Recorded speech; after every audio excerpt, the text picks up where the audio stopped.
అందరికీ నమస్కారం అండి. ఘోర భారీ భూకంపం ఇప్పుడే అందిన వార్త. పరిస్థితి తీవ్ర దారుణం అంటూ లేటెస్ట్ అప్డేట్ అయితే అందిందండి. సో ఆ వివరాలు ఏంటనేది వీడియోలో తెలుసుకునే ప్రయత్నం చేద్దాం.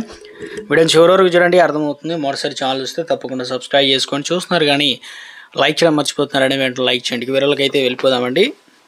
పొరుగు దేశం అయినటువంటి ఆఫ్ఘనిస్తాన్ విపత్తుల్లో అల్లాడుతుంది. భారీ భూకంపాలతో చివురుటాకులా వణికి పోతుంది. ఇప్పటికే రిక్టర్ స్కేల్ పైన 5కు పైగా తీవ్రతతో సంభవించినటువంటి వరుస భూకంపాలు ఆ దేశాన్ని కకావికలం చేశాయి. ఇక ఈ నెల 1వ తేదీన సంభవించిన భూ ప్రకంపానికి 1411 మంది బలి అయ్యారు. 3000 మందికి పైగా గాయపడ్డారు. వేలాది మంది నిరాశలయ్యారు. సహాయక చర్యలు ముమ్మరం కొనసాగుతున్న ప్రస్తుత పరిస్థితిలో మళ్ళీ జంట భూకంపాలు అయితే సంభవించాయి. తర్వాత సోమవారం అర్ధరాత్రి దాటిన తర్వాత తాజా భూకంపాలు సంభవించాయి.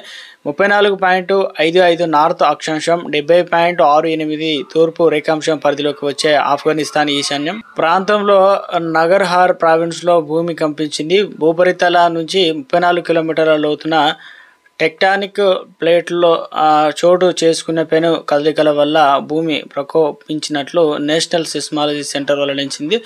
ఈ ప్రావిన్స్ రాజధాని జలాలాబాద్కు ఈశాన్య దిశగా 21 కిలోమీటర్ల దూరంలో గల ప్రదేశాన్ని భూకంప కేంద్రంగా గుర్తించారు.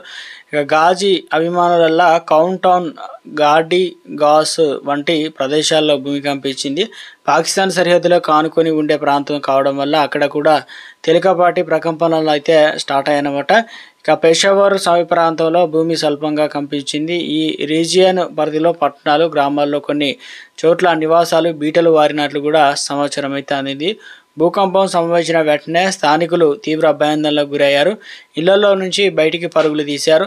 ఆ తర్వాత మళ్ళీ 4.3 తీవ్రతతో అదే ప్రావిన్స్లో భూకంపం సంభవించింది.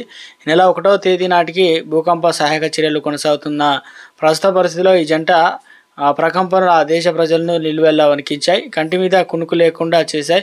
సాధారణ భూకంపం తర్వాత కూడా తేలికపాటి ప్రకంపనలు చోటు చేసుకుండడంతో ప్రజలు ఇళ్లలోకి వెళ్లే సాహసం చేయలేదు. రోడ్ల మీదే గడిపారు.